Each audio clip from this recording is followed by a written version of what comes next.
Hey everyone, I wanted to go over the new and exciting news that we got for Monster Hunter Rise on both the Nintendo Switch and on PC. But interestingly enough, we're specifically going to be talking about the PC version of the game, as we got a brand new developer interview with Genki Suzuno, basically the producer of the Steam version for Monster Hunter Rise. And in this interview, they actually go over their processing ideas as to why it is that they decided to bring the game to PC, how it is that the process came about, what are the real differences under the hood when it the Nintendo Switch version, and plenty of those things. One of the most recent developer interviews that we got gave us plenty of insights when it comes to their new map development and what their ideas are going forward, specifically when it comes to Sunbreak and how they're deciding what type of maps they want to build into the game. So in this interview, we're going to be able to see a couple of brand new tidbits of information that I think are going to be relevant to the upcoming release of Sunbreak as well. But moving right along, the first question is, first off, could you give us a quick introduction on what you did on Monster Hunter Rise? The response is, I'm the producer of the Steam version for Monster Hunter Rise, meaning I perform a variety of tasks ranging from development related work, such as talking to the staff about what needs to be done to the port of the game to the Steam and PC, and making the final decisions on specs, to project management to ensure that the game is delivered to fans according to schedule, and I'm even involved in the promotional activities of sales and strategies. So that's basically what Genki Suzuno did, the producer for the Steam version of Monster Hunter Rise.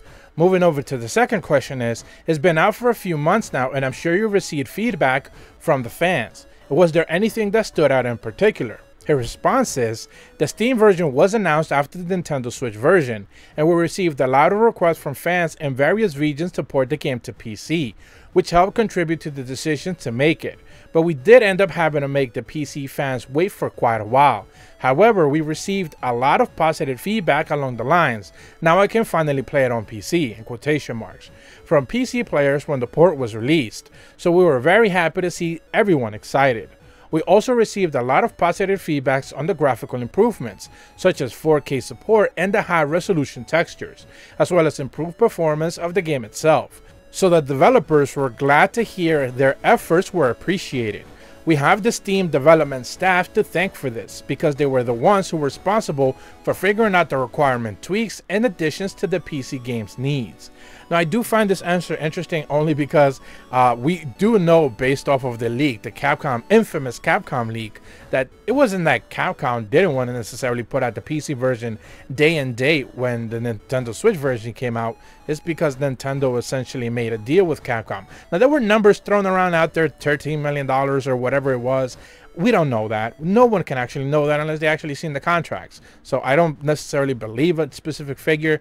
It's kind of like when people say Persona, like mainline games are tied specifically to Sony because Sony cut a check. Yeah, we know that happened. We just don't know what the number is. So at the end of the day, it's kind of like irrelevant. But it's interesting to see that they're saying that, like, you know, it took them a while to actually get it done. And it was like, no, it was most likely done pretty much at the same time as the Switch version, because we actually had seen screenshots of it. We just simply didn't necessarily know when they were going to release it. So the third question is, so production of the Steam version began due to popular demand from players after the Nintendo Switch version was released. How did you feel about being assigned as the producer? Now notice that that's not the question. The question is actually being like, how do you feel about it? Which is interesting. The response is, it was the first time for me to work on a Steam game. So I was a bit worried that I would be able to use the experience and knowledge I had accrued so far. But I couldn't pass up the opportunity since I did work on the online PC game for a very long time, Monster Hunter Frontiers. I was willing to do everything it took to bring Monster Hunter Rise to the PC for gamers all over the world. After the game was released, I saw a lot of posts on social medias from overseas fans, something I'd never really been exposed to before, and from people who played the games I worked on in the past, and they were all seemed to be having fun, so I'm glad that I took the job. Notice that the question was extremely leading, basically saying like, only because of fan demand did they decided to bring it on PC. Again, that's not true. We know that's not true. The infamous Capcom leak stated as much. Everything about the Capcom leak, including the roster of the game, like the monsters that were going to be in the game, we knew that ahead of time. So we know this is just a flat out lie. It's very misleading at the very least. I don't want to call it a lie, which I did, but I'll take that back. It's misleading at the very least. So do keep that in mind. And all I'm trying to say is that we knew that the PC version was going to be released long before anything was confirmed. So for them to say that it was only because of fan reaction and fan demand that the game was going to be made, that's not true at all. The fourth question is there anything you'd like to tell the people who are playing the Steam version who might be thinking of playing the game in the near future? Anything you'd like them to pay attention to? The question is, first of all, to those who are thinking of playing the game and those who are not sure yet, the Steam version of Monster Hunter Rise has some elements I personally added. The main element is that it supports 4K resolution that allows you to switch to high resolution textures for the monsters. This can be toggled in the options menu. Optimize graphic options to increase the frame rate cap and ultra wide display. This game makes use of high-end graphics and smooth frame rates that you expect from PC environments. So if you ever played a Monster Hunter game on Steam before, I strongly encourage you to try it out. Next, to everyone who's already playing the Steam version of Monster Hunter Rise, thanks for playing the game. When the Steam version was released, it contained all the additional monsters and the new endings that were added in version 3.6.1 of the Nintendo Switch version. The game was updated to the version 3.9 on February 24th. There's a wide variety of new event quests available. There were also plenty of collaboration quests like the Okami, Street Fighter, Sonic the Hedgehog, etc. with enticing rewards that they range from easy to very challenging. So we really hope you enjoy the game for a long time to come. The Steam version also has a nice bonus feature in the form of several optional screen filters that change the atmosphere of the game. We love to see some of your screenshots and videos in social media. So pretty much that's a recap of what ultimately ended up happening.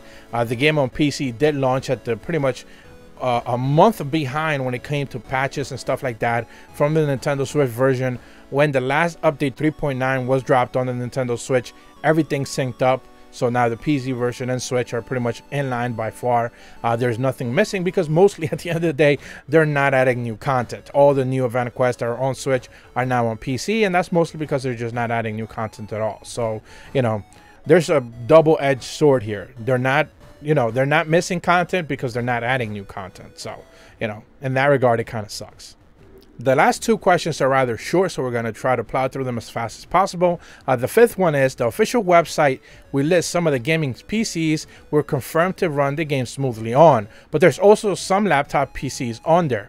Why did you decide to include these? The answer is, the original concept of Monster Hunter Rise was to be able to play wherever you want, whenever you want, with whomever you want. Keeping the concept in the same mind, I figured it would make it more sense to play the game on a laptop PC that you may take anywhere rather than a desktop.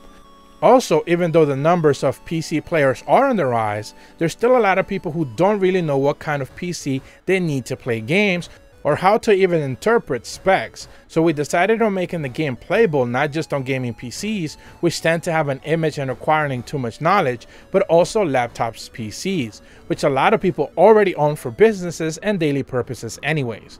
This would help us reach a wider audience, and Intel was even kind enough to help us making the game run smoothly on laptop PCs with onboard Intel Iris Xe graphics. Now that's the only thing that I didn't necessarily know, that it ran on like integrated graphics. I simply just would have never even thought about that, which is fascinating, I guess, because most people, even a low powered laptop, would have some type of video card included. Most of them do, unless we're talking about like thin and lights, which most likely do not.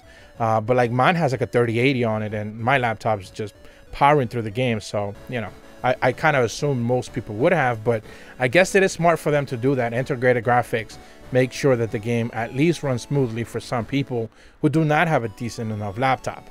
The last question is there any closing comments to the fans? The response is, this summer we'll be releasing Monster Hunter Rise Sunbreak, the massive expansions to Monster Hunter Rise. I will be continuing my work as the producer of the Steam version of Sunbreak, and we're working hard to make sure it releases on the same day as the Nintendo Switch version, so we hope you look forward to it. So, you know, again, this is just marketing, not necessarily anything exciting. I will say that for me personally, however, I am not looking forward to playing Sunbreak on PC simply because of matchmaking issues. I've talked about this endlessly at this point. I do not like how the matchmaking on PC works. It is extremely broken at the end of the day. I guess that's the only word I can really use. You cannot find people to play with. Steam says that there's 20,000 people online. I cannot find anyone to be able to do a quest with. So I don't know what the hell is going on there. A lot of people report the same issues. You basically have to play at like peak hours to be able to find a quest or anyone to play with. People join in extremely late. It's just kind of broken. I don't know why that is. No one's been able to address it. Capcom most certainly doesn't give a damn about it. And when it comes to the Nintendo Switch version, it doesn't matter what quest I want to do. I find people to play with instantly. Not a problem. So I don't know why the PC version it is the way that it is, but you know, it doesn't give me any like real reason to actually pick up the game on PC until like it's discounted or whatever. So you know, it is what it is. But that's about all the information that I wanted to go over with you guys today. I love these developer interviews. This PC one was interesting only because of, like, again, they're saying that due to popular demand they decided to bring it on PC. We know that's not true, but at the end of the day, you know, they're not going to say the truth because they can't. You know, they had contracts to fulfill. So it is what it is. If you're brand new to my channel, be sure to leave a like and subscribe. Hit the bell to receive notifications when the videos go up. And as always, thank you so much for watching. See ya.